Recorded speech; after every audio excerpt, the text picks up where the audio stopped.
Hey everybody, it's your man Killer B, goddamn Witchfinder General. You got a witch, I'll burn your asses up. Got a good show for you guys tonight, and we're gonna just do a little code lesson here. So stay tuned, play that intro, and we'll be right back at you. And it's gonna be a powerful show, powerful information. So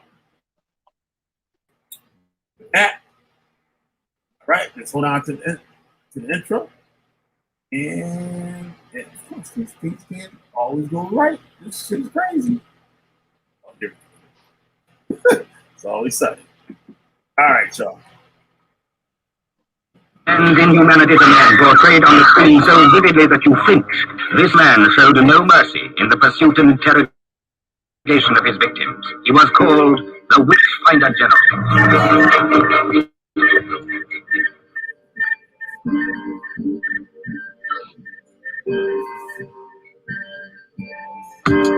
Witchfinding ain't easy. Fucking trick one. Get this one. Y'all can get your heads locked, spin away like prison. Intelligence agencies tracing. Seeing what I did lately, amazing. They not seeing all the shit. Crazy.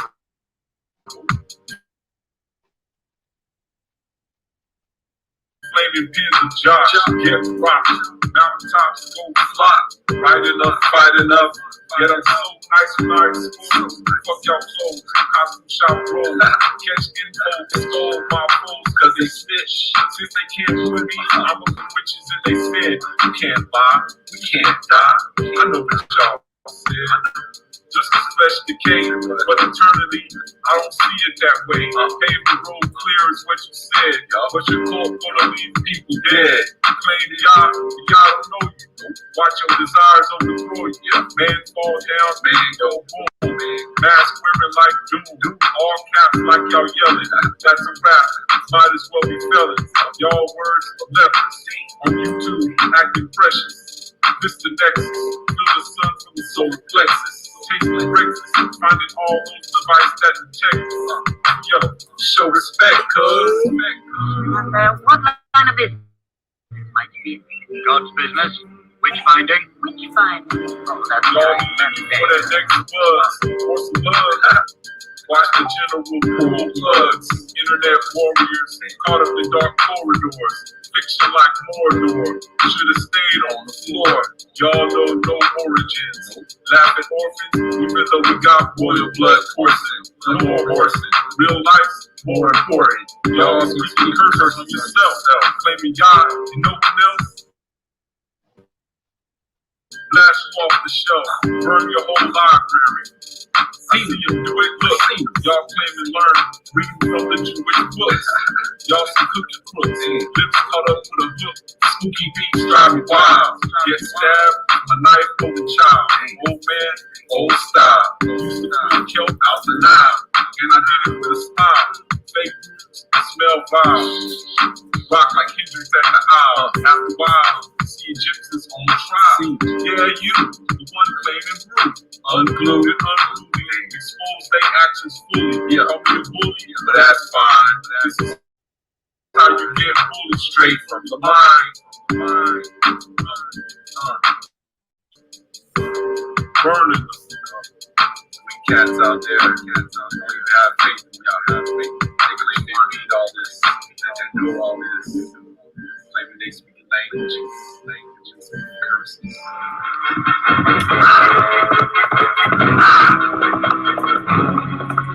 Be the first to see it. Be the first to talk about it. The Witchfinder General.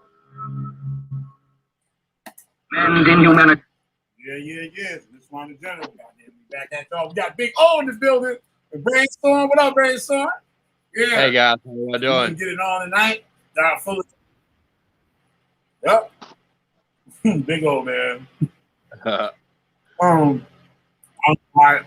decided to fill my mouth up when the intro ended. I don't know why I did that. But without further ado, I'm taking on over Siberians. And anybody got any questions and stuff? Put the questions in the chat. And I'm gonna kick back and I'm gonna enjoy it. You know, I'm gonna chime in here and there. But this show is all Siberians, so let's go.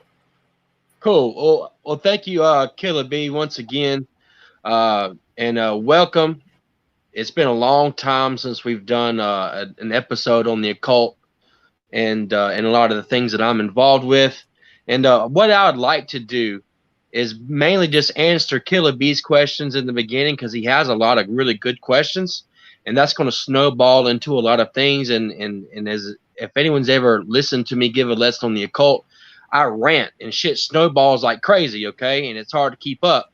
But what I'd like to do is we're going to talk about the work that I was commissioned to do today, and what took place there, and how those things did take place. And then at the end, I'd like to open up for questions or guests or whatever, you know. So let's get into it. So now, without violating the client confidentiality, I won't be mentioning any names or anything like that. But basically, a client of mine came to me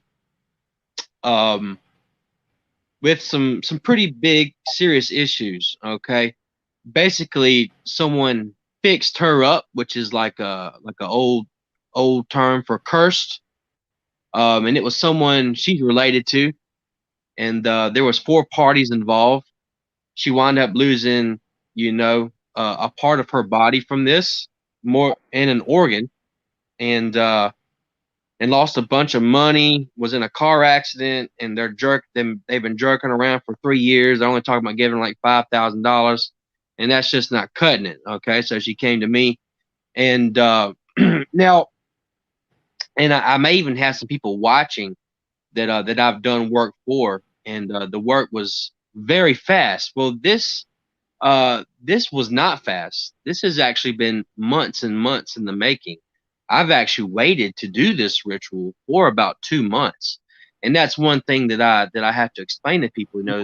There's always a time and a place. There was a lot of politicking that I had to do with this particular job, as far as the attorney's concerned, and waiting for certain things to come through and see what happens. So I've been waiting, and today was that day where I was able to, no pun intended, work my magic. Killer B, is there like a picture that we could put up here so I could sort of just kind of lead into that? Sure. Thank you. The one Timothy, from the what's up, buddy? screenshot. Yeah, just a picture. The picture that I sent would be perfect. Okay.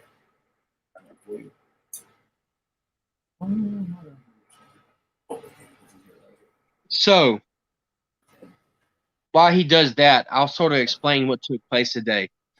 There's different types of work. Okay, there was curse, money, and love all wrapped into one. Okay, and I don't like to call myself a root worker or root doctor, because that has a lot of preconceived connotations attached to it. I like just to call myself good old Siberius the occultist. Okay, who knows the ways of old, so to speak.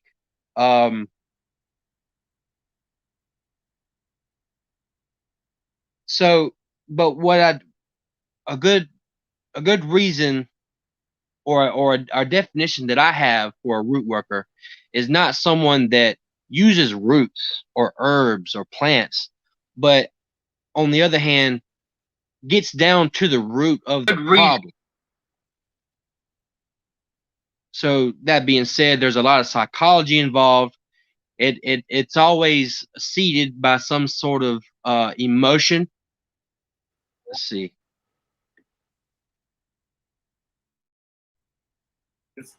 Yeah, maybe not that one. Yeah, Brainstorm. Someone did put roots on her. Old Juju man down in the low country of South Carolina. I know who he is. I got his ass. Almost so that. Yeah, just the picture would be fine. Oh yeah, go ahead.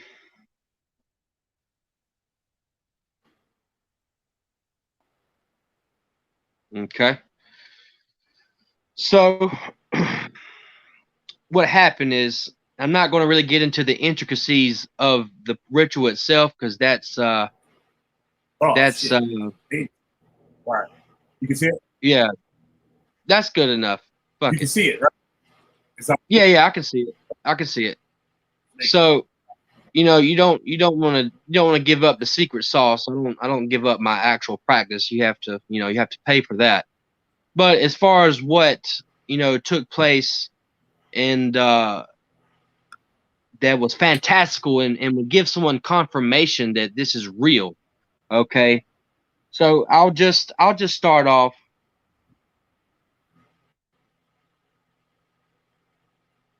Voodoo is the religion, Timothy. Hoodoo is the practice. I'll put it like that. Um, so I had the client get dropped off at my house today. My personal lair, okay? My domain. Her husband dropped her off, and I had a couple options. I could have went out to the boonies where I usually do my work, or go somewhere else. And I decided to go to my my teacher, who I endearingly call the Shaman. Decided to go to his house because he could get involved and benefit from some of the energies that were being raised.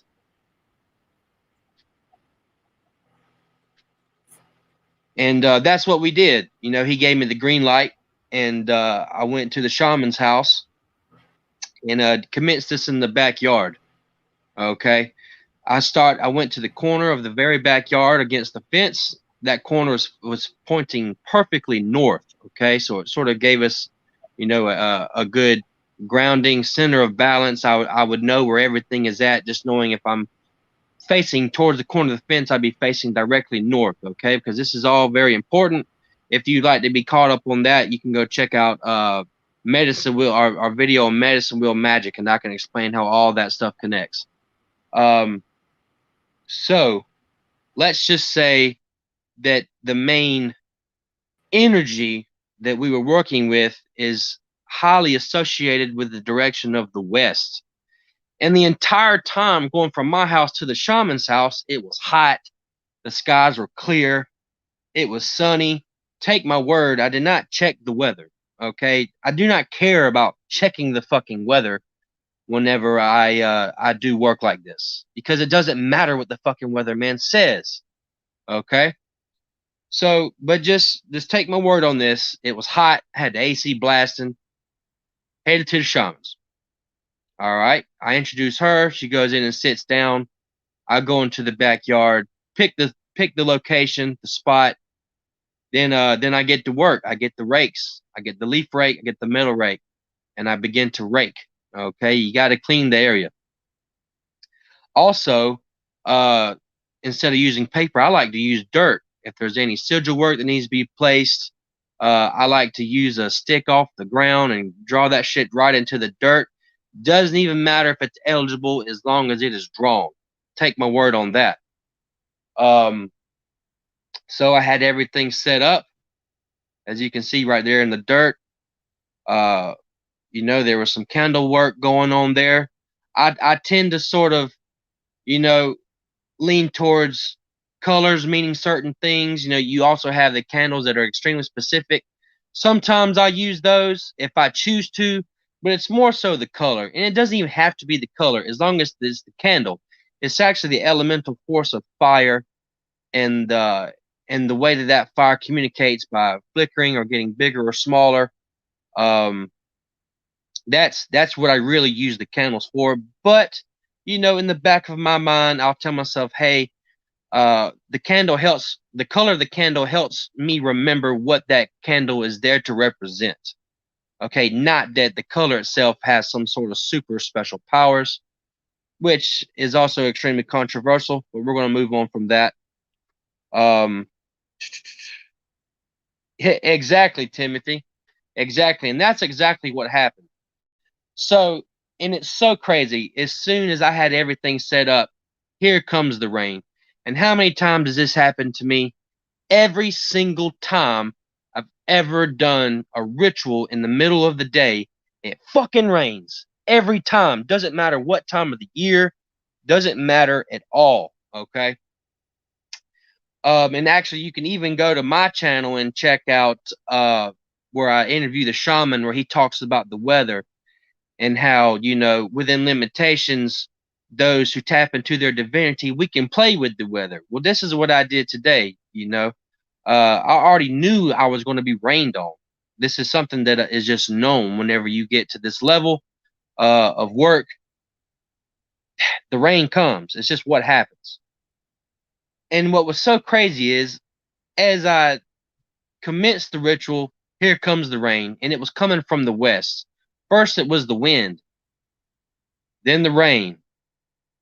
The ritual was commenced, and the rain stopped all day long. Didn't rain again. Crazy. Crazy, crazy, crazy. Let's see. Any questions with that? I'm gonna check in the chat here. That's a good place to stop. Are there any questions? Anybody have any questions at all?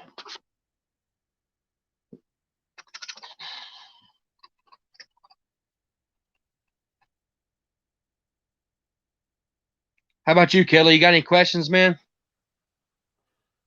Yeah, I did. I forgot it though. It was good. I was using on a roll and stuff, so I didn't want to stop you. Yeah. What was it? I can't think of what it was. Go ahead and talk. It'll come to me. I'll let you know. Yeah, okay, no problem. So let's look at this picture here. Okay, there is an extremely powerful symbol drawn right there in the dirt. Of course, it's uneligible, and it's something that I will not be sharing. This was the symbol that was used is to basically attack another spiritualist like myself. Okay, so that being said, you want to leave no stone unturned, and unfortunately, everything costs. That's actually one of the secret laws of this universe, which is a mean way of saying that energy cannot be created nor destroyed, only transferred. Okay, just like money is transferred from one palm to the next. Well, such is life. And when I got to such a level, the night that me and Shaman discovered this particular instrument of destruction, 20 minutes later, my dad calls me and tells me that my most beloved dog had passed away. Not that I meant to do that. It broke my heart, but just understand that dealing with real magic, the kind that summons thunderstorms and changes lives, is like I told my boy Timothy earlier, it's not all fairy dust and quartz crystals. This shit is life or death. It's tears and blood and sweat and revenge and sadness and horror and total bliss. It's all of it. It's life. Okay. So the candles, of course, represent the targets. In the middle, yeah, demons, exactly. So they're in the middle of this sigil, and I basically, what's the word? I christened it. I blessed it, and I took a huge bottle of olive oil and poured olive oil all over the ritual site. And at this point, I was experiencing what's known as a partial possession. Okay, a partial possession is where disembodied sentient consciousness sort of like comes into my being. Okay, I never get full control, but it's good to have that input. And was totally oblivious and unconscious to the way I was pouring this oil. Okay. Now I know we got my boy Timothy. You're all right, co-pilot. Seven, you don't even know what a demon is, but we're gonna I, move away from that. I have a whole video on it. You can go check that out. It's called Angels and could you Demons. talk? So Can you talk about? anyways, Hold on. You hear me? yeah, I can hear you. You hear me? Yeah. Okay. How talked about possession. I just learned about like what you were saying, like the half possession. It's like, you know what I mean? It's not possession, but it's like partial possession. Could you speak on that with the if I'm not if I didn't forget what they said, I believe they said the partial possession is I would say like rough for lack of a better word or something like that. It's Yeah. So usually it's hard because it's two things fighting to get against for control of each other. Absolutely, absolutely. So let's take it back 3 years when I first started to actually practice the occult. You know, I studied for 10 years before I ever practiced at all. And then I was sort of thrusted into this world and to the point where I could never look back, you know. I didn't choose it, it chose me, sort of thing, you know. So when I first started, my very first partial possession came from the venerable and powerful root Dr. Blackbird Shadrach. And I just got done smoking a blunt and I was headed to go see him. And I felt it and it scared the shit out of me. I said, oh my God, I'm losing my mind. Said, this is crazy. Scared me. I mean, total horror because I felt something different inside of me. Okay. You know, in your head space, that's where it was. In the space that your thoughts are, that's where it was.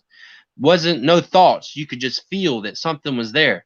And then he calls me. He's like, "Did you get that thing I sent you?" You know, he's got a lot of slang like I do. Did you get that thing I sent you? I said, "Yeah, it's terrifying me." He said, "Be cool. Just drive safe and get here." You know. And then I started. So that was a minor. We're not going to say spirits. We're going to say energies. That was a minor energy. When I started working with greater things, when the partial possession would come, it would make me gag, almost vomit, like my body was rejecting it. But I've gotten to a point now where, like today, I didn't gag, but I felt a little queasy, like right before we stepped outside to do the ritual. I felt a little queasy, you know. Yeah. But I used to gag, and this is with the same. I work with the same energy. If anyone has followed my practice, they know what it is. Right. Yeah. So yeah, I got it is. Seven has a good question, and a lot of people might learn about this. It says, I'll just read like where it kind of says, if you know you're dealing with it, why are you doing this? So why do you choose to deal with, I guess you say, spiritual entities rather than, well, actually, rather than not do it? You know what I'm saying? So this person believes in the Bible. So why would you deal with the demonic spirits and I guess not God or Jesus? Okay. What would you say the cons of each or whatever? All right, this is going to lead me into a huge rant. Okay, so bear with me. Let me first off by saying that there is a difference between a Christian and a Christ follower. In the respect that I understand the spiritual realm, I probably believe in Jesus more than you do. Jesus is an extremely powerful spirit that represents unconditional love and forgiveness, which in turn, as we all know, is one of the most hardest things to achieve as a humanoid creature stuck on this fucking rock. Okay, God, which if you fully believe in the Bible, you don't even really know what you're saying when you say God. There's the source, okay?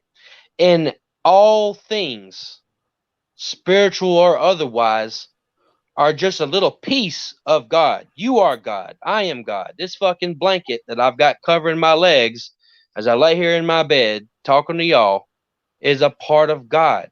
Okay? And these higher beings know this. So when it comes to dealing with angels or demons, well, that's you're totally you totally don't even understand what that is. You just know what you've been taught by other people, okay, who also have motives. All right. Angels He said are to the divine. occult. Go ahead. He said that he was into the occult before the Bible. I'll put it on the screen. What? 7. I got a question for you. Do you think you? get too far then? Yeah, like 7. Do you think that you look at the Bible differently than most Christians? Since you have a occult background, or did you leave the whole occult way of thinking and everything like behind?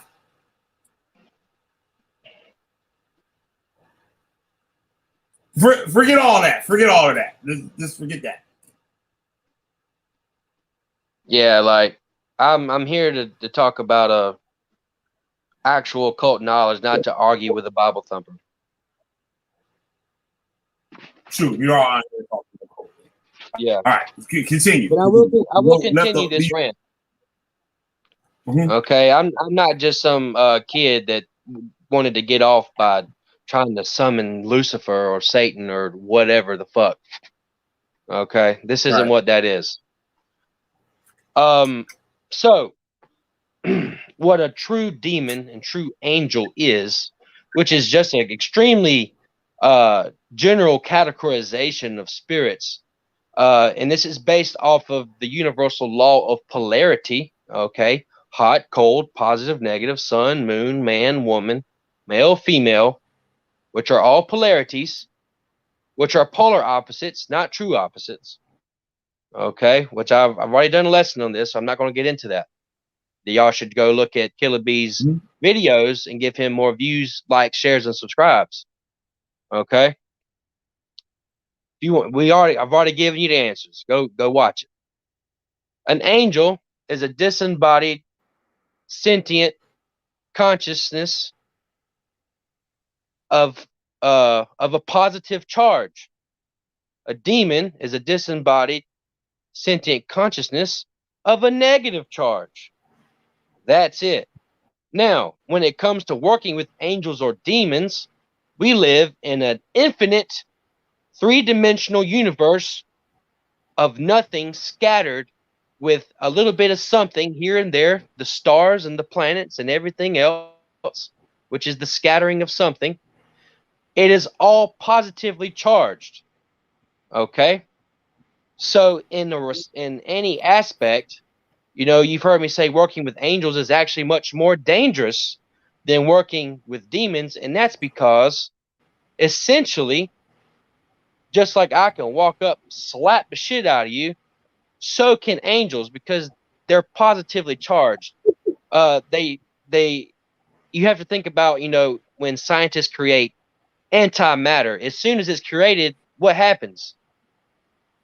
It destroys itself. It's not stable because this is a positive universe. So demons, which are spirits that are negatively charged, they can't just interact here because they're unstable. They have to work through the empathetic channels of your, or facets of your everyday life, you know, the mundane things. That being said, they wanting to work with us, they work on credit. You ever heard of making a deal with the devil? It's just like getting a loan. Okay. Angels, on the other hand, they deal with cash monies. You got to pay first, and it's always some sort of self-sacrifice, more times than not. But with negatively charged spirits, because they want to interact and they have to go through certain channels, they make a deal. That way you get your shit faster. But you have to pay in the end, of course, just like paying off a car note. It's the same principle. So back to the picture. Yep. Hope that answers some questions. Back to the picture. Yep. Definitely. The symbol, I will never draw it for y'all, but I'll tell you what it's called. So true occultists can sort of have an idea.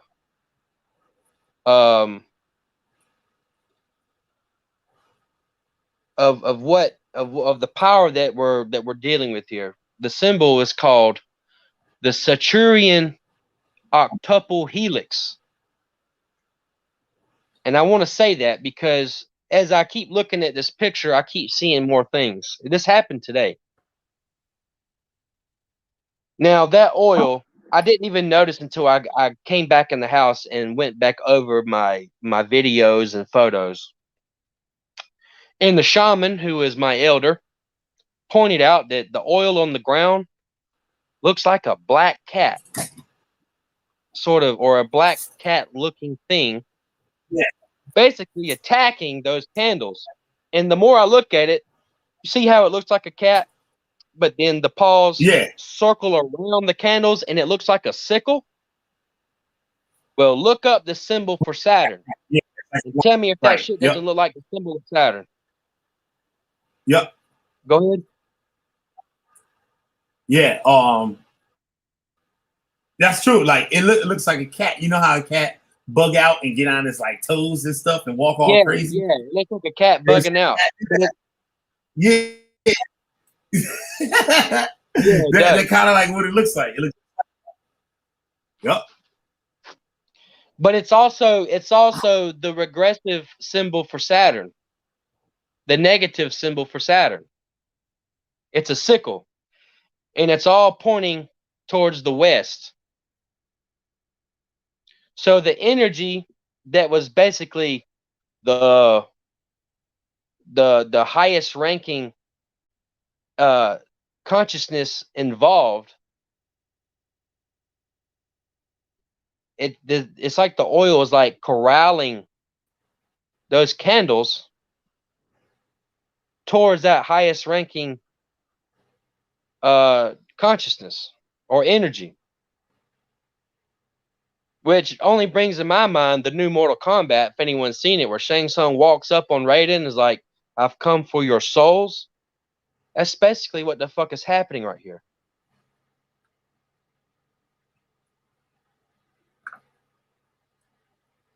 Has anyone seen the new Mortal Kombat where Shang Tsung walks up and is like, "I've come for your souls"? Like super hard gangster like that? Yeah. That's what I'm feeling. That's what I got from it.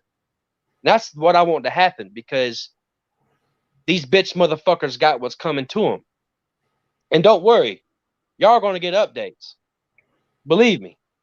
Killer B's always oh, Timothy, you got to watch it. It's so hard. Goes hard to paint.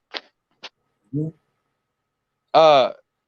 Killer B's always the first guy I send my receipts to because he's a man that appreciates a good receipt. You know what I'm saying? Yeah. Receipts. But they hey, if only y'all knew the shit I send old Killer B, boy. They had to shut YouTube down. Yep. But the lights. Can you talk about the lights of the candles? Sure. Okay. This was what was amazing. Check this out. So before the offerings were given, those candles were lit and the wind was blowing and it started raining and the candles stayed lit. Okay. Now I can't get too deep into this. Because of YouTube. But just know this. The very last candle, now y'all can't see it, but there's another ritual going on to the right of those black candles, and that's some money magic. I had 5 small green candles in the shape of a star, okay, which is nothing but the elements, which is going to let me know what channel we should take based off of what was the last candle to be lit, with a red candle in the middle, because this is fucking blood money magic. This money has caused the spillage of blood and is going to continue to until those 4 black candles are destroyed. Okay? Now, I'll say this. The very last candle to be lit during the entire thing was the top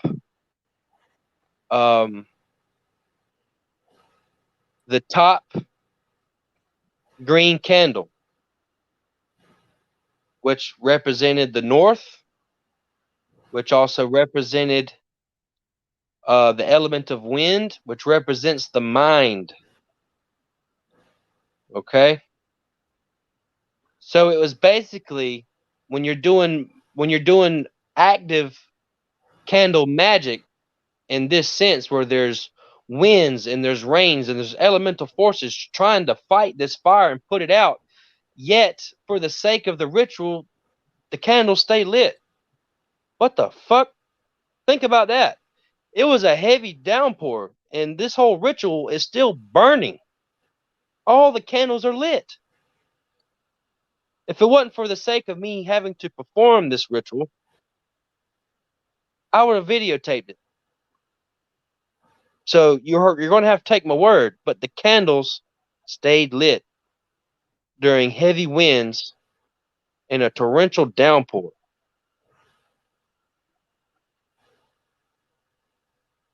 But just know that there were other things taking place that did cause candles to go out, and the last candle to burn was one of the money candles. That tells me that we're going to fucking win by way of the mind, which means that we have to be smart. This is chess, not checkers. See, this is just the ancient occultic ritual part of what I do. I charge $700 for this. I got paid $700 for this ritual. But I'm also working closely with her attorney. And the root man that fixed her up, that cursed her, I called him personally like a fucking gangster and put the fear of God in that old fuck. Motherfucker was shook, wanted to get off the phone. Ain't no one ever came at him like that before. And as everyone knows, I ain't scared to come for someone in a way that they've never been came for. Because I always back it up. I'm always back it up. I'm a real loud individual, but I can always back it up. And we got receipts. Got receipts for all that. Don't you worry. Anyways, so let's get into the actual title of this stream, which is Internal Facilitations of Occultic Rituals. How is it that I'm just not out in the backyard lighting candles Before and being you go ahead. Go on. Before you must be a delay. Can you hear me? Because I've been. Can you? Yeah, I can hear you. Can you Okay. explain like the ethics part in doing what you're doing? Because you said you was talking kind of strong and stuff before. Can you explain to the people like the ethics, like, you know what I'm saying? So it's not like you just going out fucking people up. Right. Yeah. Okay. Well, yeah, that's actually what I was getting ready to snowball into. So, okay. So one thing that we have to realize as an advanced occultist, thanks, Timothy. One thing we have to realize as an advanced occultist is that good and evil are subjective. A spider on your wall is nothing, but to a fly, that spider is its doom. A cat is a pet, but to a mouse, that's the boogeyman. So we have to remember that. it's not about when it comes to work like this. Now, my client had every right. I'll even tell you this, and just please understand that not only was I waiting for political things to come to fruition, things that I really couldn't control, as far as the system and attorneys and blah, blah, blah, insurance companies, all this, hospitals. But that time also gave my client more time to suffer, which puts more pennies in the jar. So whenever her time comes to reap what she's owed, it's going to come hard and it's going to come fast because she doesn't owe the universe anything else. In fact, the universe owes her. She was sick as a dog just 2 days ago. But you have to understand, evil is subjective. We play on a cosmic scale. I don't care about the Bible or any sort of religion or race or creed or culture. All that is sheep's babbling in the background to me. I care not.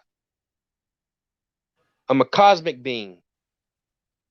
And that's the level that you have to bring yourself in order to make things happen. Okay? I don't care about your fucking Bible or what's happened 2,000 years ago or 5,000 years ago or any of that. None of that mattered today whenever I summoned that fucking storm in. None of that. Doesn't matter what race my client was. My client is a black woman. Doesn't matter that she's black. It matters that she is a good person and she's been wronged and she got to the point where the doctors and the fucking police and the fucking lawyers couldn't help her. So she turns to someone like myself. That's the kind of people that come to a worker like me. People without any other fucking options. Has the people that's hurt her ever hurt me? No. 7, suck a dick. But it doesn't matter. If I can be the catalyst that helps her achieve her retribution, and I have the means to do so, that's what I've done. And yes, I feel like I've been paid fair for it. Very fair.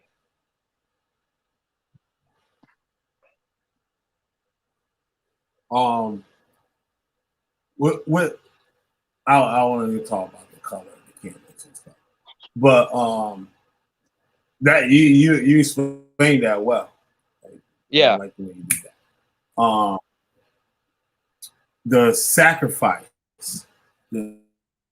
Okay. All right. Y'all want to get into that? Okay. Fuck it. All right. Yeah. Yeah. Okay. So I'm gonna give you this. I was gonna save this for my book. I may have touched it on the past, but when it comes to working with the other side of the veil, okay, the spirit realm, the astral realm, whatever you want to fucking call it, there's 3 doorways in order for that bridge to be crossed. Now, what I'm about to say is very taboo, but remember that we are cosmic beings and we care not of the malum and pluribum of our society, which means the laws of mores, all decided amongst the consensus view. We don't care about that. All right? We have to use the facilities given to us by the flesh because we are bound by the flesh to one extent or another. And I was taught this lesson by this simple question. What pleasures have the gods left here for man? One of them is fucking for the pleasure of it. My favorite. Love it. The second one is killing. To kill something. Has anyone ever killed anything, even if it's an ant? You killed something. The third one is the trickiest. It's dying. But we have to understand, just like there's different kinds of sex, and there's different kinds of killing, there's different kinds of dying. Okay? And I call this the 3 sacral keys. And since I didn't want to be tripped out on fucking acid all day, okay? And since I didn't want to have sex with my client, because that's really weird, we had to go the killing route. All right? That involves a rooster. Ego death. Exactly, Timothy. Thank you, sir. Now, for anyone scoffing at me for cutting the head off a rooster in order for this woman to internally feel good about herself because she was cleansed. Trust me, that rain is a very cleansing thing. Just like my teacher, the shaman, said, it beautifies the earth. Nothing wrong with a little mud. Never hurt no one. For anyone that scoffs at me for taking that chicken's life, know this. That chicken didn't even suffer half as much as the chickens that had to suffer whenever you go get a 2-piece and a biscuit at fucking KFC. So why did those chickens have to die? To stuff your fat fucking face? Why did this rooster have to die? A clean kill too. Very clean. For someone to internally believe that things are going to be better, remember that the first law of the universe is that the universe is mental. Everything that ever existed, from the car that you drive to the AC that's cooling your house off right now, to you, to the fucking trees outside, it had to be thought of first before it physically manifests. Brainstorm. Yeah, I'm reading it. Yeah, double. That nightmare is every night for almost a week. Damn. So I pray to God to forgive me. It's only stopped almost instantly. Literally every time I close my eyes, I saw, wow. Oh, yeah, hermetics. Yeah, that's crazy.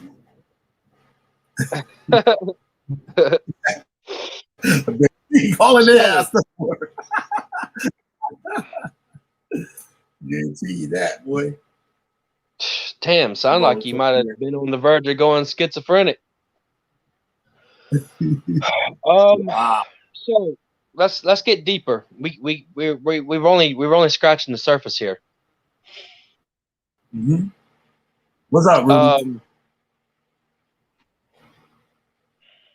All right, hang on. Let me get my train of thought. There's so much to remember. What the fuck was I talking about? Someone help me. With the rooster and the rooster. Oh, okay. You know what I mean? Sacrifices. So, whenever you kill something, the door to the other side opens. Whenever you die, the door to the other side opens. Whenever you climax during sex, isn't the French word for orgasm means little death? But it's also the doorway to life. To create life. The doorway opens. That's why it's so pleasurable. Because it's a godly act. It's a godly thing. You open the door. When you climax, you open the door. Mm-hmm. Every time you, this is gonna be funny, but every time you sitting at the house by yourself, cranking one out, you're still opening the door. You know. Yep. Opening the door. You're opening the fucking door, right on a fucking tube sock. So, anyways,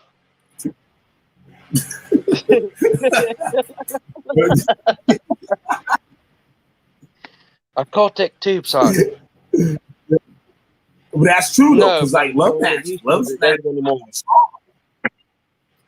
Remember Brainstorm? Love that practical, like easy Yeah. stuff. Remember Brainstorm. Remember that things are subjective.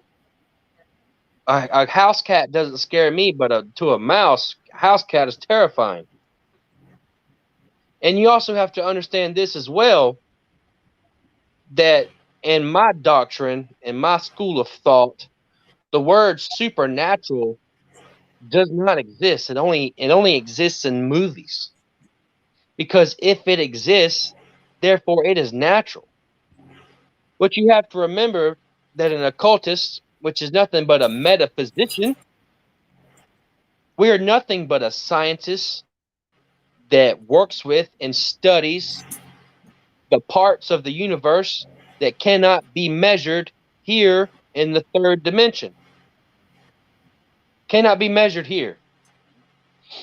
So a lot of, your quantum physicists and scientists and whatever, if they can't measure it, to them it doesn't exist. Well, that's pretty arrogant if you ask me. Because we're still little monkey creatures that are stuck on this fucking rock. We're stuck. We're stuck here. Remember that. We damn sure. You're right about that. We damn sure ain't going nowhere. We ain't going nowhere. We gonna be right here. We'll be right here. Well, Brainstorm, the guy doesn't even know who I am, and he's like in his 70s. I'm gonna kill that old motherfucker. That motherfucker gonna die. Trust me, I've never had some shit around this crazy. I've never had the wings of an offering flap and blow all the fucking candles out at once.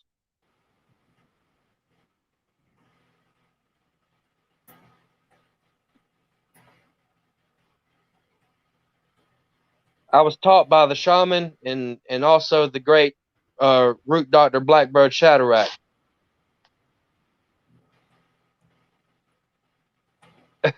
My bad, kill it.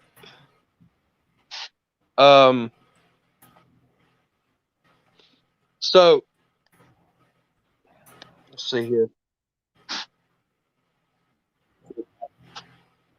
Right.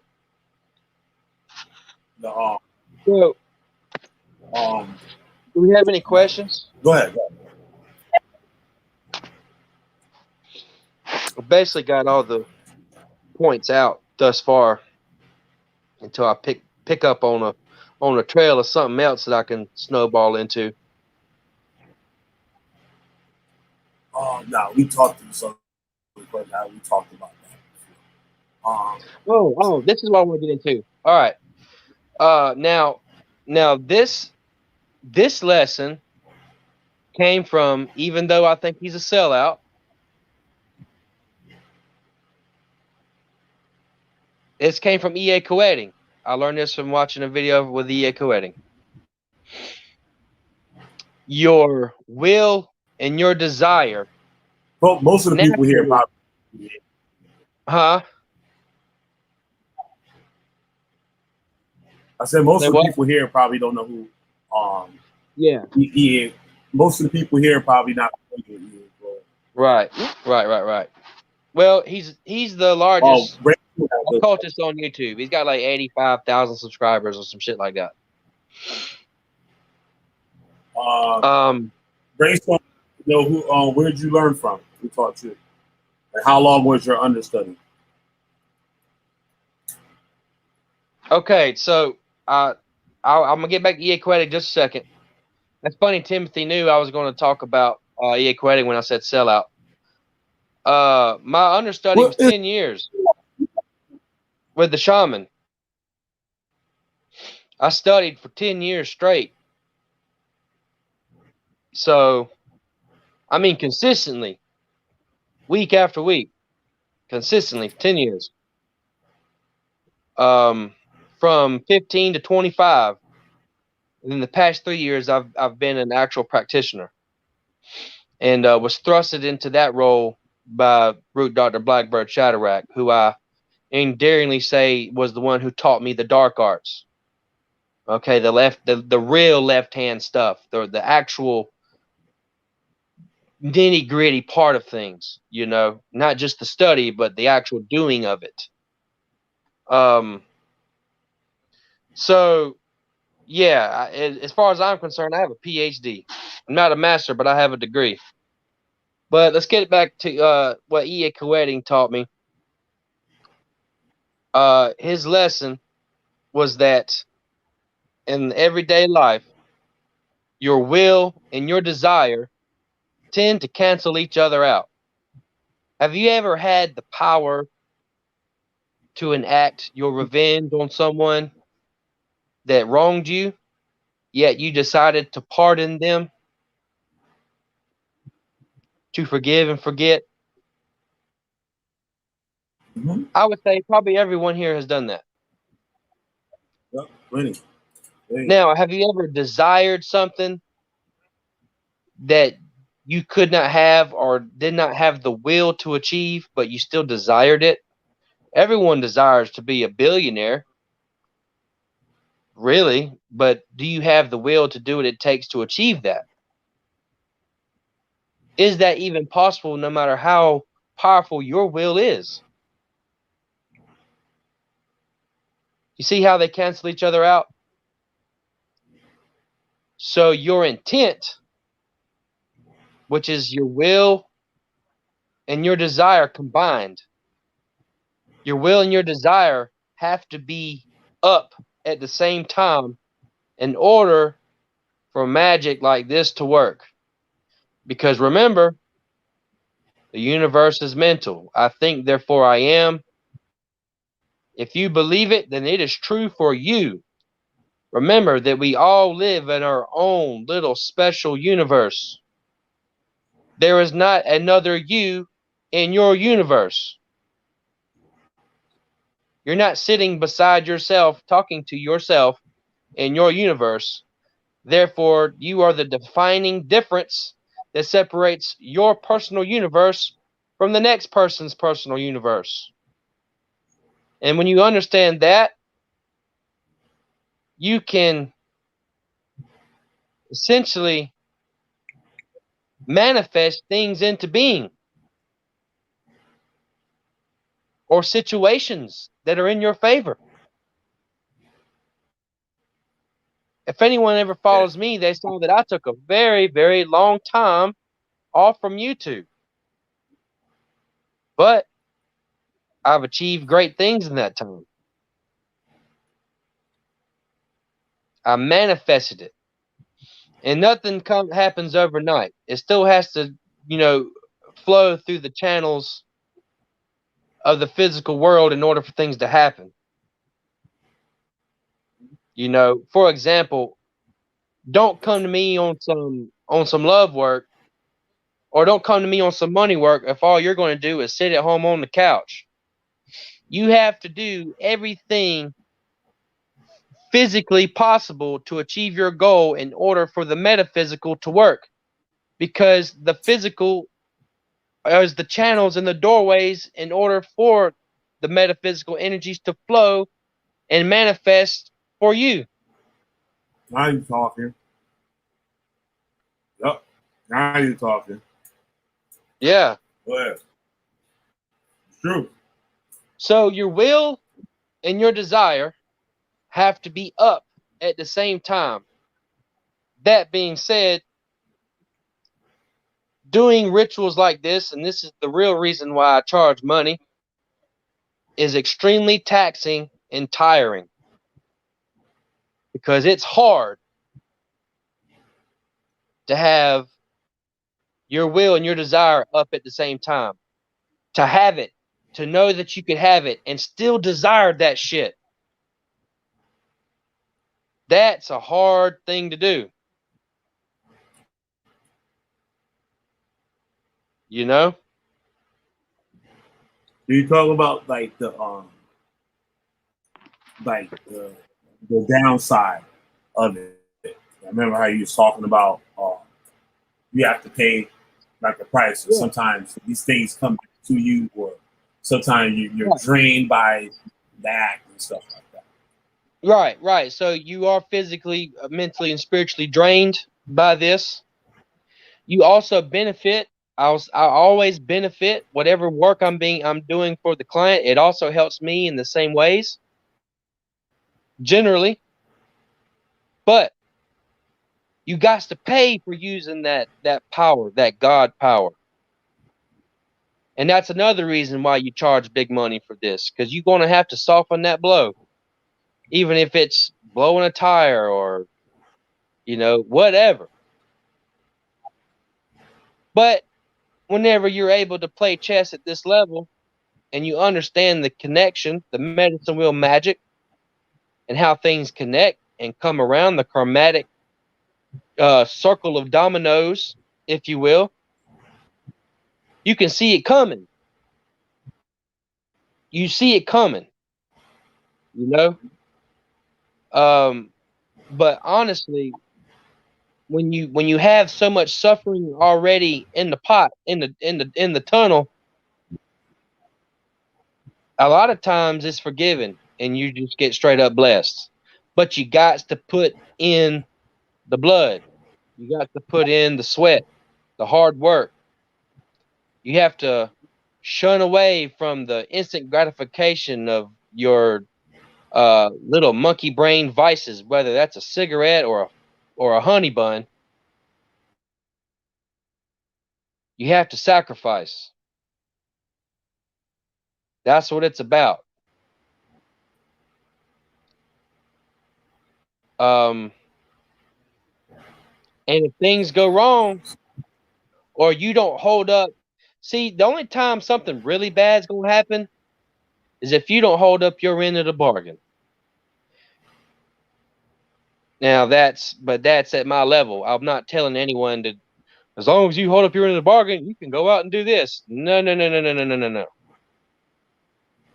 That's like saying, as long as I have this machine right here, I can do open heart surgery. Negative. It's on the same level. There's so much tiny, minuscule detail that has to be paid attention to, or things can go wrong.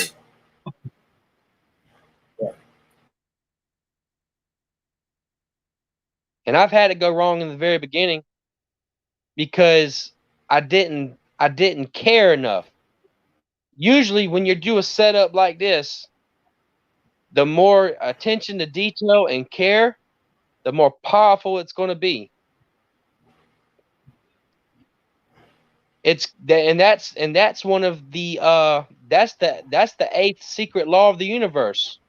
Anyone that knows about Freemasonry, the G, some people think it stands for geometry. Some people think it stands for God. Here's the real deal, what it stands for: the generational law of care. Nothing can happen without something caring for that thing to happen. I care to give y'all this information because I respect Killer B and his endeavor to learn more about something that I've committed all of my adult life to, and almost all of my teenage years to. And I get off on it, just like I get off on the rituals, because nothing is a better high than committing a godly act where you literally summon in rain, like you caused that rain to happen. And I wasn't even, and y'all have to take my word on this, I don't care about the weatherman when I do this. It's like a sixth sense or a subconscious thing. It always rains, no matter what the weather's going to be.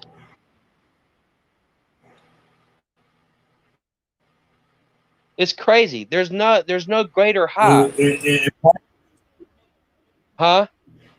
And part of it too is being aware of everything that's going on while you're doing this, being aware of everything that's going on. Right. Awesome. Right. Because what most people do is when they see. Go ahead. remember that book about the omens on different things, like it was talking about animals and stuff, and what the symbols of the animal. Like when you see an animal, you might see the animal all the time, but that don't necessarily have to mean that. But certain things happen that's a little out of the ordinary. That's like walking down the street and seeing an eagle like fly down in front of you and pick up a mouse. Yeah. And take off. Well, the layman's that's not something. Right. The layman's chalks up everything to coincidence. Their coincidence jar is full of coincidences. But a true magician, a true occultist knows that there's no such thing as a coincidence or mistakes. Mm-hmm. Everything has an inner meaning and happens for a reason. Everything keeps things going. That shit like that. Yep. Every time I see anything, I'm reading it. And that was the very first gift I ever had. And there's this book called Animal Speak by Ted Andrews. Y'all should go check that out. Great book. I got a link. If you go to this video, I think I got the link to the book. You can get the PDF or read it online. Yep, it's a great book. Yep. It's a great book. Could you talk a little bit about different spirits, or if you can, you can talk about what was used for this, or a demon or a spirit. Right. That's sort of the secret sauce. I don't want to divulge on that too much, but I will say this. A real deal occultist will use positive and negative at the same time. Angels and demons at the same time. And let me explain it to you like this. If demons were and 7, if you're still listening, won't you check this out and try to explain this to me? Because it's in your face every day. If demons, if that's true, they're negative, right? Everyone wants to think negative means ooh, bad. Okay? If demons are so bad, then why is the negative wire on the battery of your car not out to get you? In fact, when it comes to getting shocked, it's the positive one that'll zap you, not the negative. Now tell me I'm lying. Yep. And if it's so bad, you should go out to your car and disconnect that bitch right now. And then I want you to go to the 7-Eleven and get me a big slushie. Are you going to be able to do it? Nope, your car's not going to start, will it? Because you got to have it. The negative has to be there. You need that. You needed to get that Slurpee too. I got to get that Slurpee. Now that machine would be running either. Yeah, there's also a positive, negative running in the back of that Slurpee machine. Or I'm not gonna get my Slurpee fix. Trying to get the mango berry blast, man. That's true. But how the fuck is that gonna happen if you think all negative energy is evil? You're not gonna get there.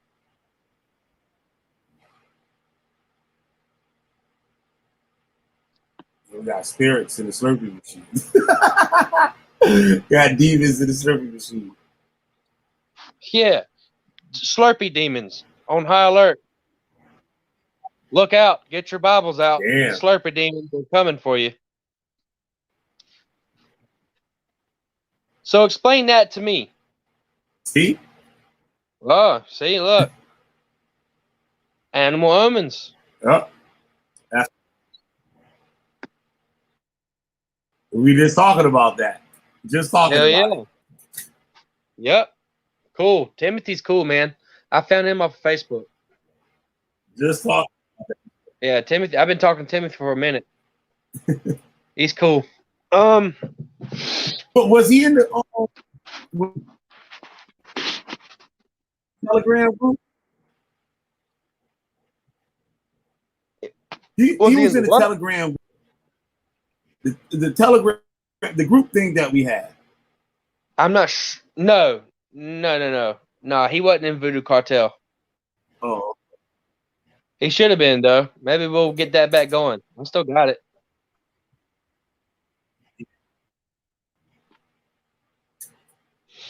Yeah. I don't really get into the specifics of that because that's the secret sauce.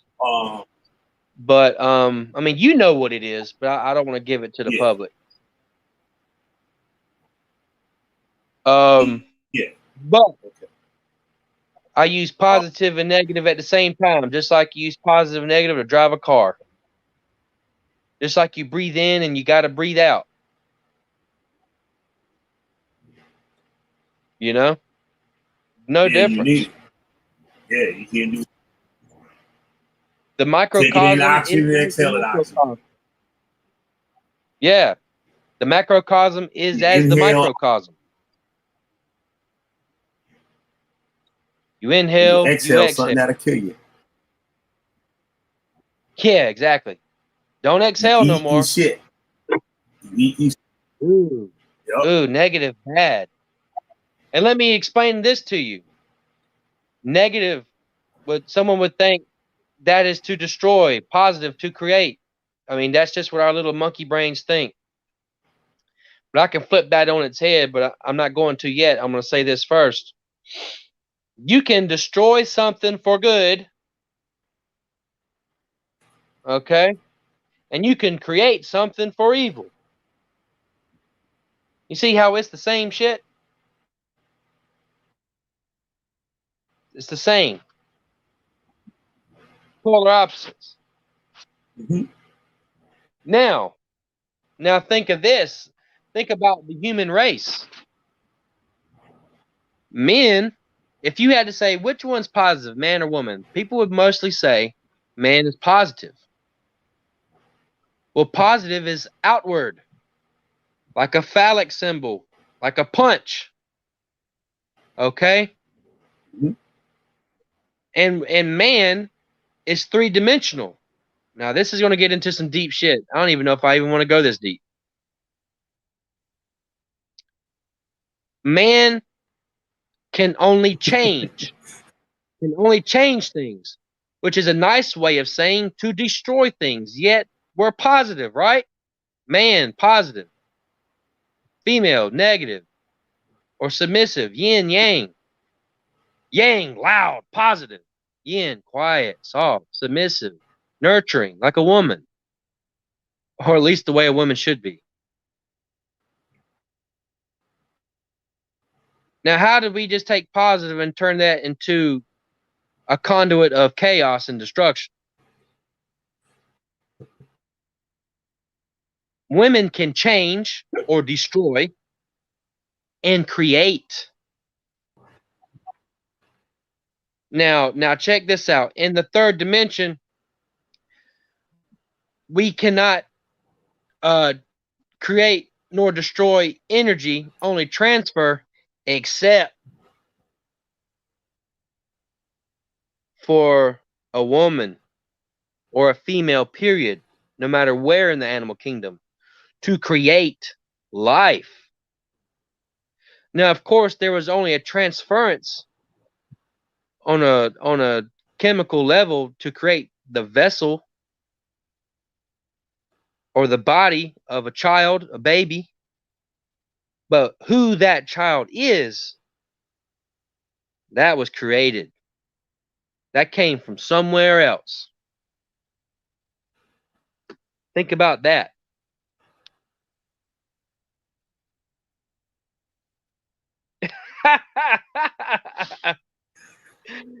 Hey, Killer, can you put need demons to get Mango Berry Blast, man? Please put that up there. Thank you. How to do that? Dude, I saw that shit was fucking up. Suicide of deliciousness. Yeah. Yeah, you need demons to go get that slurp fix, man. Come on, man. He's probably not even watching because he knows he gets schooled. I'll take your ass right to school, pack your lunch and everything, pick you up at 3. I'll be in the car line, coming to pick you up. Ask you how your day was. I think we've covered some really good bases. Killa, you want to maybe open it up? Maybe some more questions, or if you have any more questions. We've gotten pretty deep.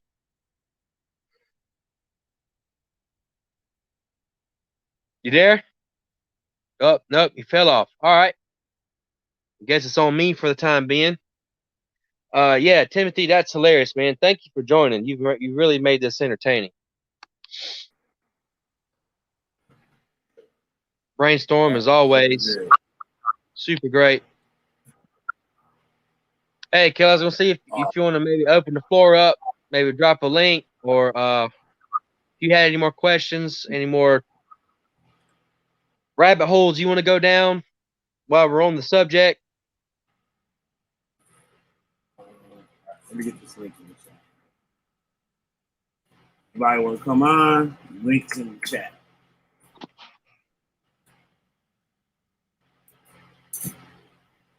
Something. Damn, I forgot we thought of it. Internet died. Throw a subject out there, and we'll go down that bunny hole together. Great different ways spirits manifest. Different ways spirits. All right. I guess we can touch on that again. So when it actually comes to dealing with spiritual entities, 99. Not necessarily in possession. Not necessarily in possession. Yeah. I know what you're saying. Trust me, I'm about to answer. Which I've said this before, but I'll say it for this one again, just to kind of show people what's up. When it comes to interacting with spirit, 99.99% of the time, going to manifest either through nature or technology. People don't realize just how powerful technology is. I learned this lesson when I went and built cell towers, and I would climb to the top of a cell tower, and you have to understand because of the radio frequencies, the vibrations are higher. Okay, it's all about the vibration. Oh, I see you, Nicosi. Oh, Nikosi's in the chat. Now, oh, what's up, man? What's up, man? Peace. Yeah, What's up, Killer? Hey, what's up, bro? What's up? That's the deal, man. I'll wait for my question, man. Let my man continue his train of thought, bro, because he was already. So what was the craziest thing when I used to climb cell towers and I'd be up where the antennas are at the top, and I would see literal orbs floating. They would be in different sizes. Some of them be really big, like as big as I am. Some be really small. Some be really close. Some be really far away. And it's the craziest thing. Now we have to understand what is the easiest shape for energy to manifest here in the universe that we live in, which is, again, the third dimension of positive energy that's also infinite. Remember all this. It all takes place or has a place. Think about when you blow a bubble. It's a sphere. Think about the earth. It's a sphere. So when you actually see a spirit, more times than not, it's going to be an orb, a sphere. And that's when I learned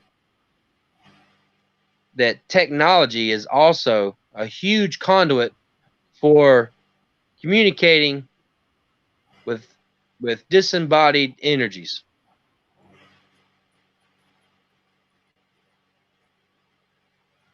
What about the difference in like somebody would just say spirit and stuff, but it's like different types. You know what I mean? Like Different types. A spirit that used to be alive. You know what I'm saying? Or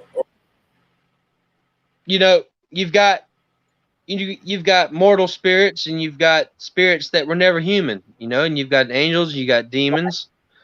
You have some spirits that are conscious, some are just energetic footprints. They're not even really a sentient thing. It's just like like you see a lot of this on like haunted shows on TV, where you always see the old man walking up the steps and then he vanishes when he gets to the top.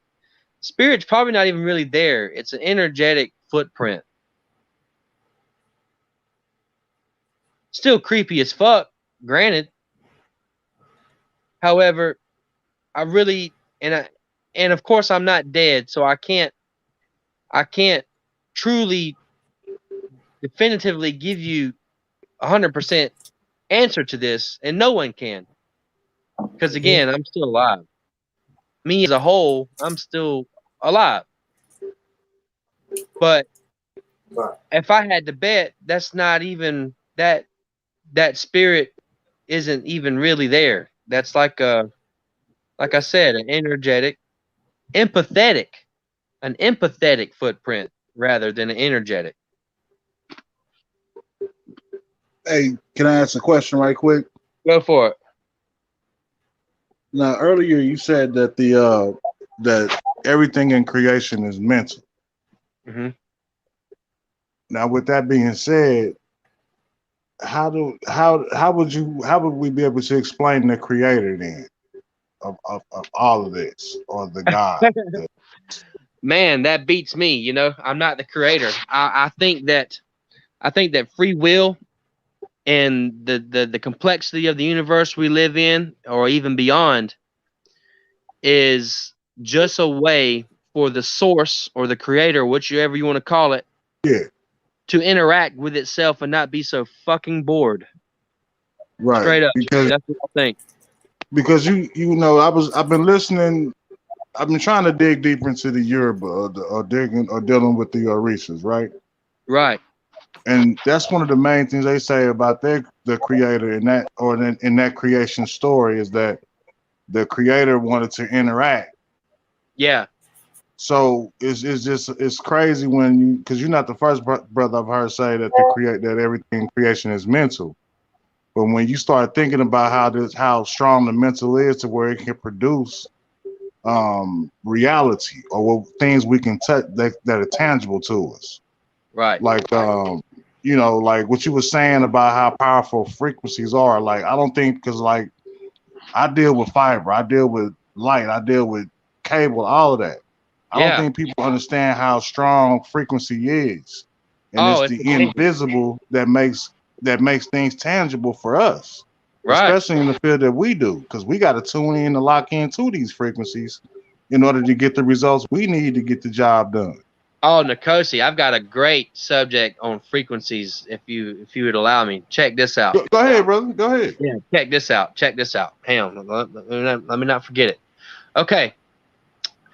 This is really how magic works on a whole nother level right here. I'm about to give y'all the fucking secret formula. Okay.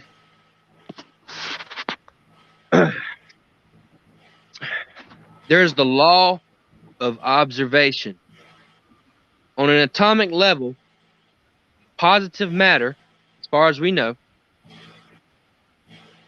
as it's being observed, and that's not only visual, but that's all the senses, the whole five or otherwise. When something is being observed on an atomic level, it acts as a structure. When it is not being observed, it acts as a wave. Now, let's think of what waves are. Waves are like frequency waves. from an antenna or your cell phone. And what do waves do in the COSI? This is your whole profession. What do those waves do? What's their job? Those waves allow you to lock on the thing. Yeah, It's there for you to grab. I mean, like for me, right. like I'm dealing with internet. I'm dealing with Okay. like So what can you do with internet? What is internet? What can you do with it? What is it? it's a way of communication, man, that opens up billions of So doorways. it transfers data, information. Absolutely, Okay. All right. up and down. That's it. That's it. Waves transfer data, information. So, like a lot of the old time root doctors will tell you to go, go do this at the oldest graveyard and at the oldest grave in the graveyard. And when you turn around, don't look back. Because if you look back, you observe and you interrupt the wave. Spirits operate on this wave. When things are being like in a haunted house, whenever you come home and all your doors have been opened, how can a spirit touch something that's disembodied? Well, that something that's been touched wasn't something when you weren't observing it. It was a wave. Now, there's limitations to this. There's limitations to this, and I don't know what those limitations are because, again, I have a body.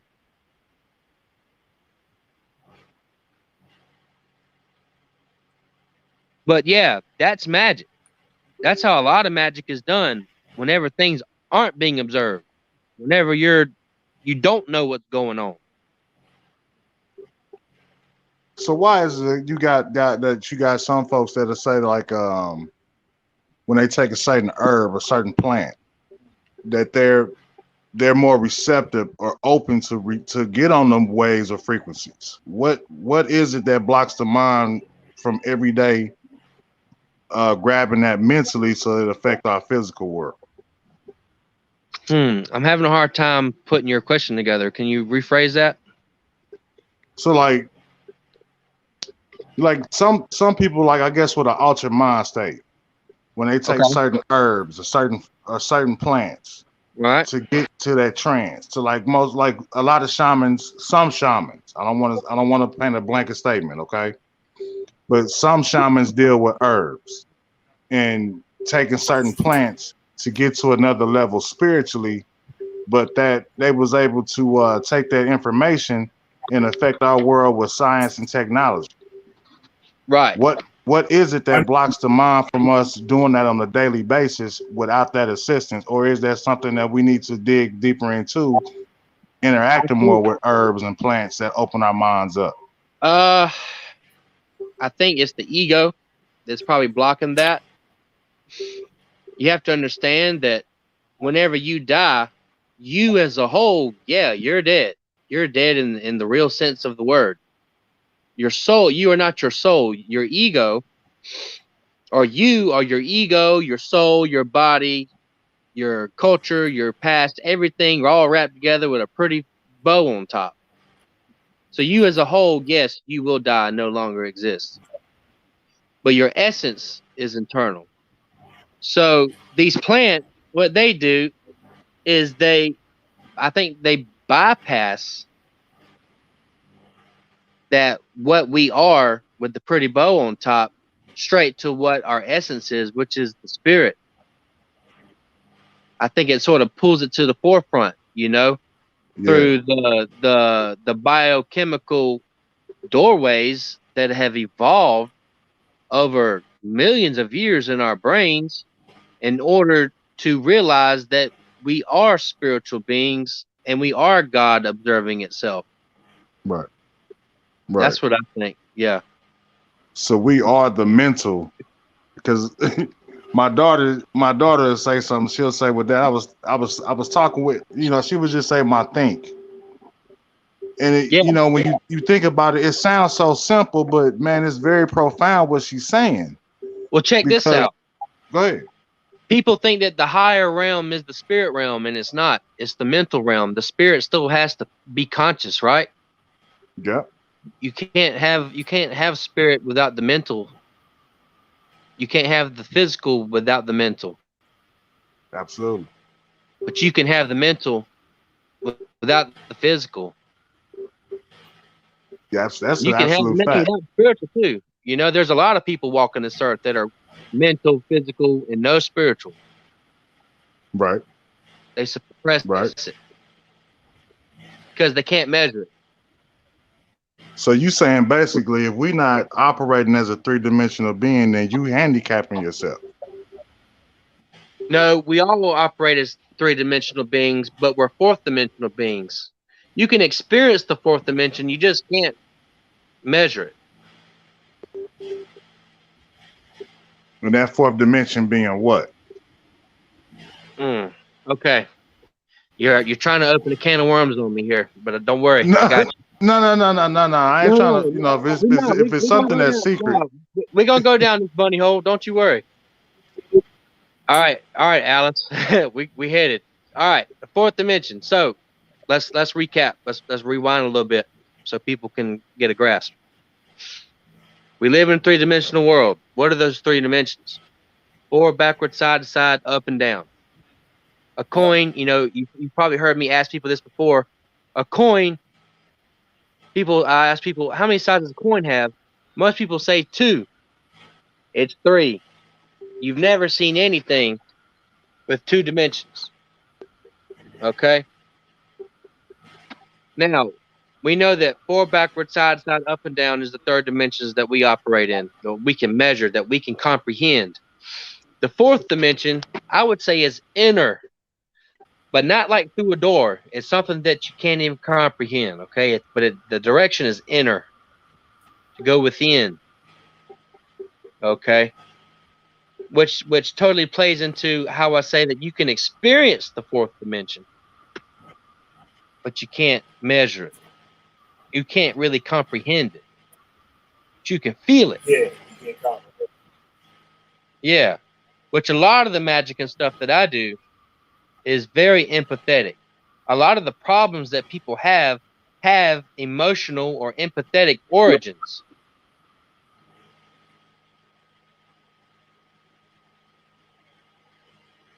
But when we talk about the 4th dimension, now let's rewind it again, and let's think about God's imprint on the 3-dimensional world. Let's say that you're the God of a 2-dimensional world. Nikosi, if he's still here, if you're still listening. I can see that. What's up, Banaman? It's good. What's going on? Shit, So no, think Remember I told you about the static world? Remember I was telling you about that? I would kind of say, like you said, you can't comprehend it, and I can't explain it to y'all. Yeah, I can't really explain it. I can only show you how to experience it. So now let's think about this. Let's think about the source or God or whatever you want to call it, imprint in our universe. Let's say you're the God of a 2-dimensional universe. There's like a sheet of paper, okay, is the universe. Paper.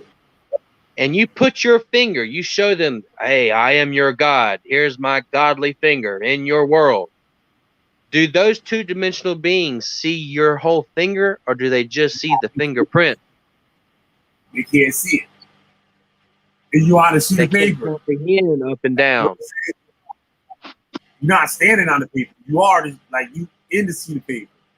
And Yeah, if somebody yeah, put a finger. That's the next dimension right there. You can't, your eyes, because I was thinking about right. The 4th dimension, even looking, you can't perceive it. So the spiritual interactions But what that I was take saying place, was like that. go ahead. It would fuck everything up. Yeah. It's not like the 3rd dimension is something extra. It's not being in the 3rd dimension and seeing something extra. Nah. None of that shit exists. Like, it's a whole different thing. And right. You can't, you know what I'm saying? You go up, down, left, right, none of that shit. It would be none of that. Right. They don't have the Yes. hardware to comprehend it. They don't have the tools. Our brains and our eyes are 3-dimensional. Your spirit's 4th-dimensional. Then that's how you can feel it. And gotta be that finger erasing your ass off. You're Right. like, what the fuck? So, You're erasing your ass off. So if those 2-dimensional beings can only see your fingerprint, how much of God are we not able to comprehend? As 3-dimensional beings. There's there's too many facets of them. Of the Creator to be able to even begin to really. I think that's why there's been so many religions, or so many philosophies, so many train of thoughts, because the source, God, Creator, the Most High, whatever you want to call it, him or her or it, right, is so vast. It's like trying to describe the stars in space. It's so many of them, but they are reality, but they all do different functions. And I think that's one of the things that we as men got to stop dealing with, is trying to really tear down some shit and kind of really peep the game that's really coming out from that particular philosophy. That's right. Without it being no weird shit and no crazy shit, but like really hear the science that's behind the so-called religion or philosophy, because it is the science behind all of it. Yeah. And going back to, we're all God, and it's sort of like, it's just God. How many times can you figure out ways of talking to yourself? And that's pretty scary.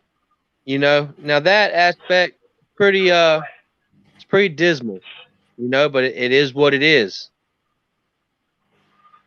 When you think about it, that's what communicating with God is. But a lot of times, bro, like outside of contacting the spirit world, and most of us, for people like myself who uninitiated it to even really do that type of deal, most of it is a mental conversation or inward conversation. Yeah. Because none of us can really say what God's voice sound like. Oh, he sound like he's French, or she sound like she Indian. You know what I'm saying? Like, it's your voice. It's your inner reasoning that you're dealing with. Right. That's right. God's voice sounds like your voice. Yeah, like my voice. I'm here too. Like Killer's voice. You had any questions? Yo, Beanie Man. Then yo, you thinking went to sleep already? Fucking I was gonna say something about. Hey, I don't know. Keep going. Keep talking. Yeah. Yeah. I mean, that's pretty much it. If anyone doesn't have any more questions, I pretty much covered a lot. Good, huge chunk of it. I was gonna say, man, you were talking about the dimensions and something. I walked out the room, so I came back.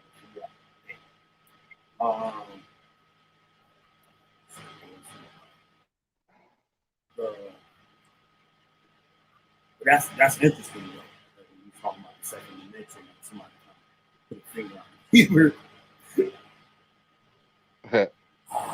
What I was gonna say, I forgot. I don't know. Talk about something.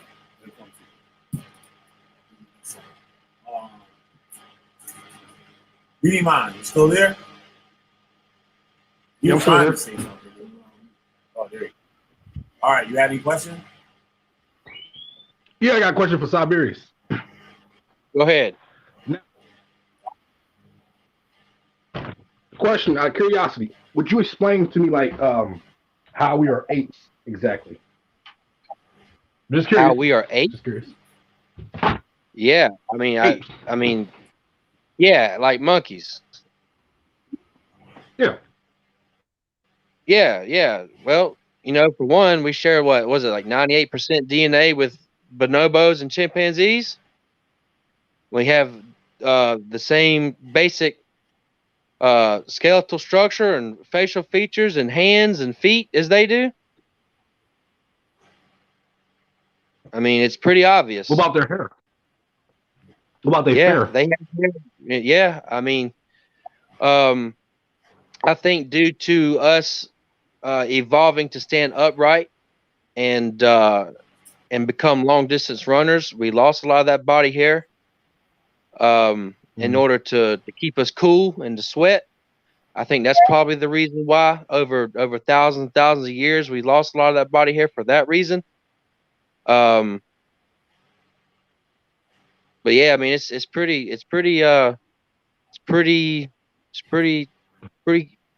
what's the word I'm looking for? Pretty obvious. Have Got the you ever same ears. seen? Have you ever seen a monkey with an afro?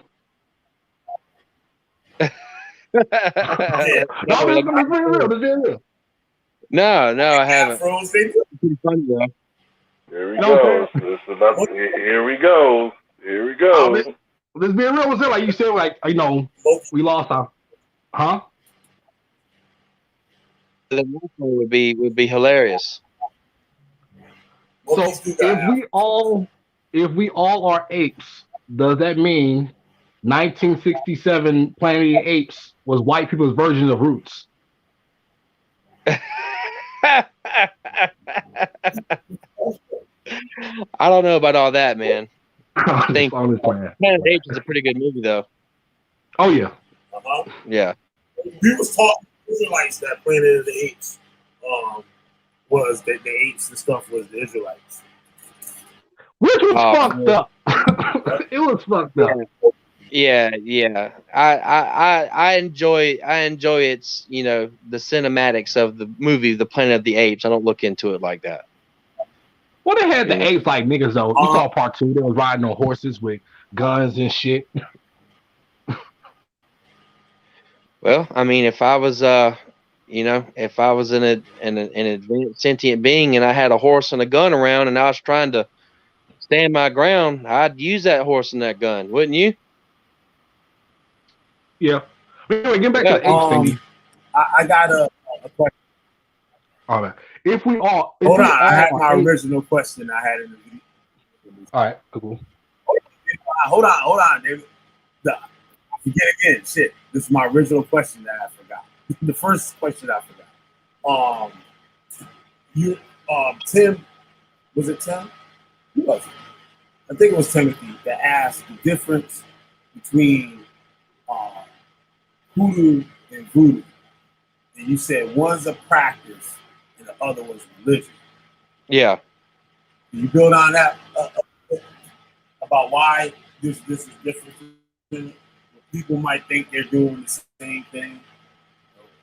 Well, I've always said that voodoo is an extremely spiritually advanced religion, and a religion is nothing but a set of beliefs that are shared by a certain group of people. Okay, it has its own dogma and rituals and ways of doing things. Okay, that's all a religion really is.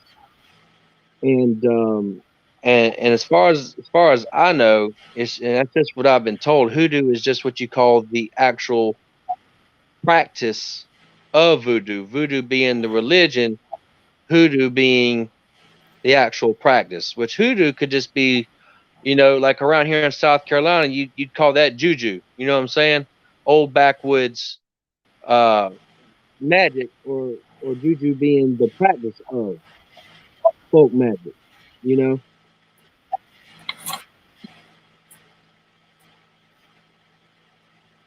As in technique. That's what I wanted you to elaborate on, like a little bit. Well, it's more, see, I would say like. Well, that's the difference. More ceremonial. Yeah, I mean, I'm not a practitioner of voodoo.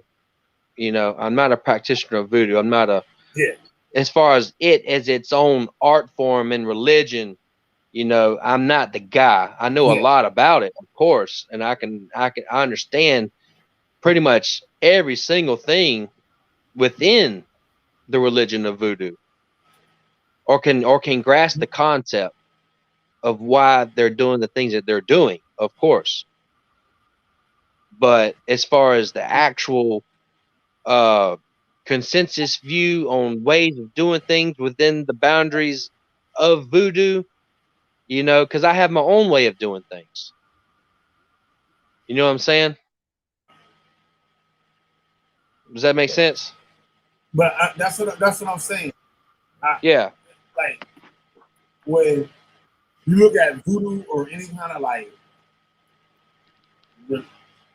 religion type of thing, there's somebody that's like screwing around with magic, and then there's somebody that's like you doing voodoo where it's like it's rituals and it's organized.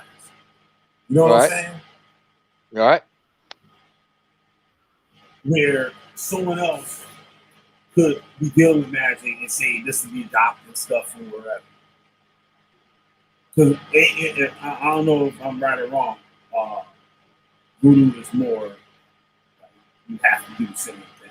It's like a ritual to do the same thing. Yeah, I can barely hear you.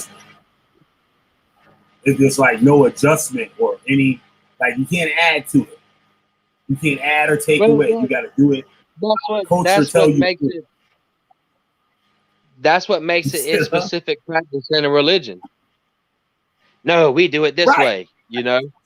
And I'm not saying people can't have their own styles within the boundaries of voodoo. I'm not saying that at all. But at some point, there's a difference between it being voodoo and not voodoo. You know? Right. Yeah. But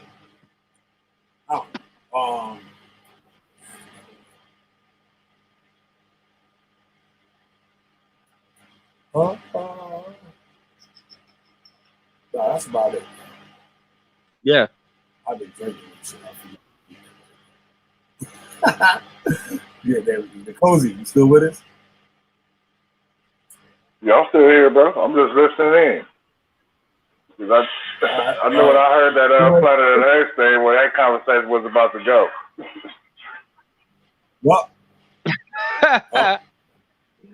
Well, back to that real quick. You know, the source or whatever wouldn't put a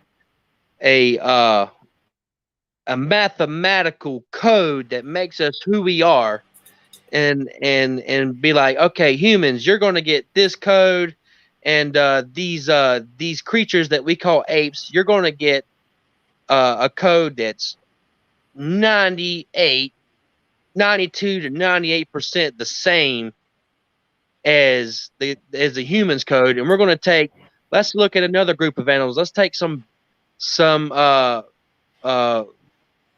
let's take some bears, for example. Okay. Their codes are going to be within the 90% range of each other too, but they're all bears, right? But our code is so much similar to these creatures we call apes, but oh no, we're not apes. Even though our code is just as fucking similar as those different bears are. But no, we're not apes because we think we're better than everyone. Nah, come on. If you think you're not ape, that's true though. Yeah, it's absolutely you can't argue with what I just said. Different. Because some dusty ass book that was written years and years and years ago tells me that I'm special. Come on. Look at it. Siberius, you kind of did say we are special because you said we're spiritual beings. So wouldn't it kind of make us special a little bit? Yeah, but everything has spirit. Everything has spirit. Yeah, I'm not saying those are not special, but I'm saying as you know, as a whole, wouldn't we all be special? If everything has a spirit, then what's so special about being spiritual? Awareness. Yeah, we're sentient. Yeah. Conscious, able to have a certain experience. But that's subjective. How do you know that ape isn't conscious of what it is? I'm not saying it's not. But there's a lot of things there's a lot of things we can do that apes can't. Right. Well, there's a lot of things that an ape can do that my dog can't. It's all subjective. It's all on a polarity. You're a type of creature. Like a horse is different from a bear. A zebra is different from a buffalo. Oh no, it ain't different than. This is different than the buffalo. Yeah, this shit different than the buffalo. Like, you know what I'm saying? The cows, the buffalo, the motherfucking what else? The goddamn ox, the yak, and all those motherfuckers come from the same shit. You know what I'm saying? And They have one, about and this. then motherfuckers just. What's You know what I'm what's saying? so And it's the wrong? same thing for. Yeah. What's so wrong with being an ape or having origins that are ape that are from apes? What's so wrong with that? We Well, as hoity-toity, I'm better than the rest of the world, rest of the animal kingdom. We've put negative connotations on apes, but apes compared to the rest of the animal kingdom are pretty lit.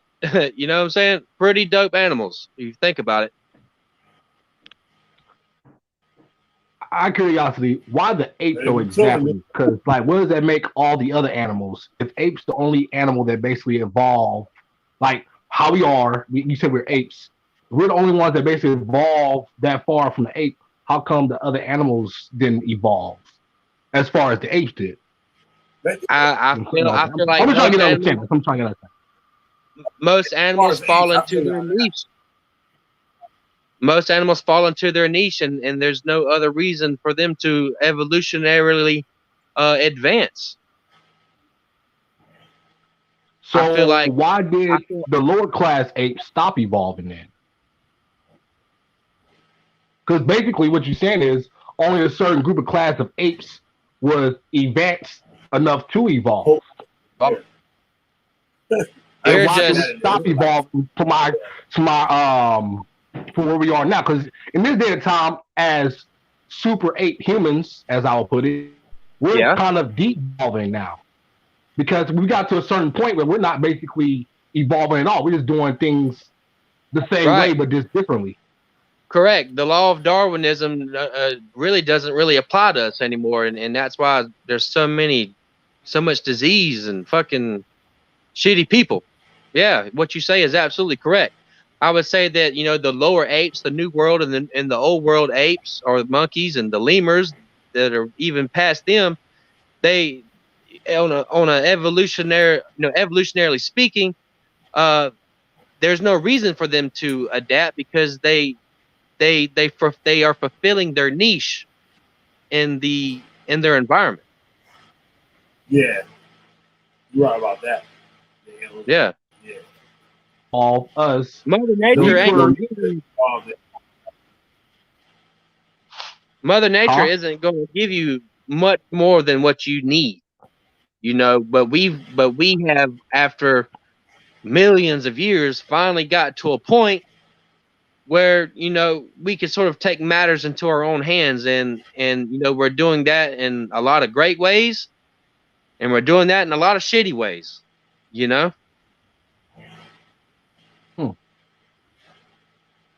And the good thing But is, yeah, Earth been here for a long fucking time, so niggas got time to do that. But let me. My question too would be about as humanity, we got some beastly ass ways. I mean, like, how the hell we explain that shit about him? We in ways we worse than apes, and how we do another human. Oh, absolutely. That's what I'm getting at. Yeah, humans suck in a lot of ways. Violent, vile creatures.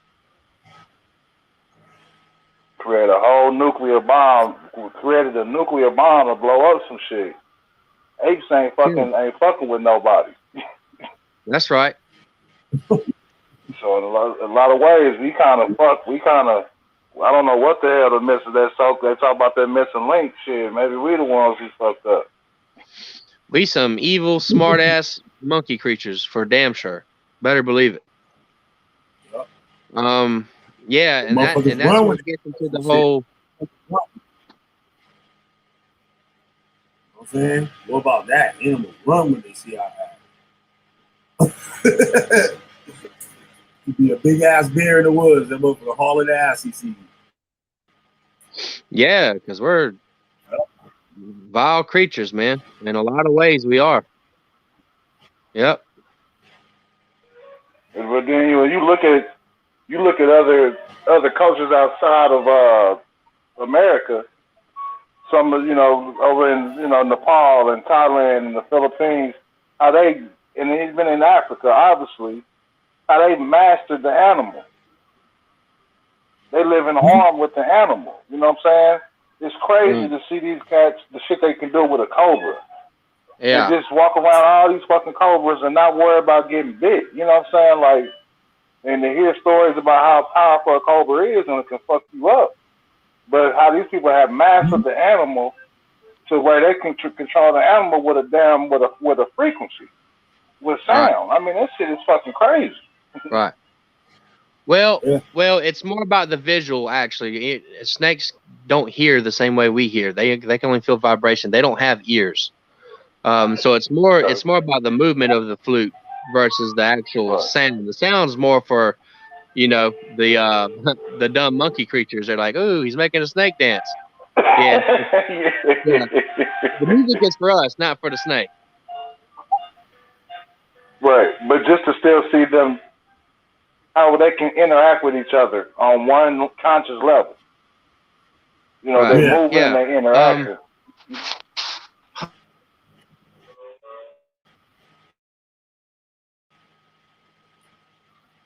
I was thinking too one day, like dogs and shit really don't. I don't think some animals we give them too much credit. Like a dog only fuck with you because you feeding that motherfucker. So if you wasn't feeding that motherfucker wouldn't pay you no mind.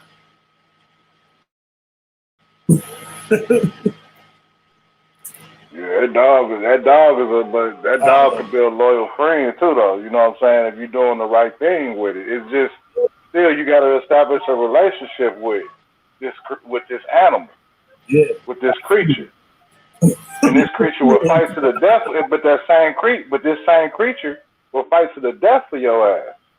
Will die for you too. Long as you and protect your kids. You know what I'm saying? Like. Yeah, but it's the same thing with a human. You ain't gonna fuck with a human if the human's kicking you in your ass and fucking you over. Fucking ape ain't gonna fuck with an ape that don't want to fuck with him. You know what I'm saying? So shit, it's still about relationship. I mean, like it's so simple, but it's hella fucking deep because everything is in harmony and a relationship with each other, bro. Everything. And we as humans, we got a way of. We'll wipe out a whole civilization just for some damn power. Animals ain't doing that shit to each other. They ain't overeating each other. You know what I'm saying? And trying to barge in and not be able to cooperate. And there's times where they can even cooperate and eat together. You know what I'm saying? This shit is crazy. Yep. You see what's coming. They gone. Here come these motherfuckers. Yep. Shit. I don't know what's up with humanity, man. It's just amazing, and then for us to be such a religious world right now, how we ain't got no power to even help to fix that issue. But then when we talk about sciences like this, it's shunned and it's made fun of. You know what I'm saying? It's crazy. So is. Yeah, that shit is cool, man. How about the hell you got? Y'all ready to go? I'm about to close it up. No, it's still early. That's y'all want to keep going. Oh, Siberia's I'm good to go, bro. I appreciate the show, man. That was a good show. Thanks. They always are, though. So I appreciate you, Killer. Yeah, man. Thanks everybody for tuning in. 23 Fox, Brainstorm, E9. Oh, they go side. Peace and love to the panel. I'm out. All right, man. Sorry about that. I wasn't paying attention. I let my phone die on me. All right, peace, man. Thanks for the questions. You got the phone. Peace out, Ty. All right, buddy. All right, man. Take care. Thank you. Oh, fuck Cool. around. I said you This got has the been phone charger. it's been a good one. Hmm? Yeah, it was. It was. That was dope. You got some people chilling. Andre, 7, Brainstorm, Kennedy Fox, Beauty Man. Yeah. Yo ass. Cozy.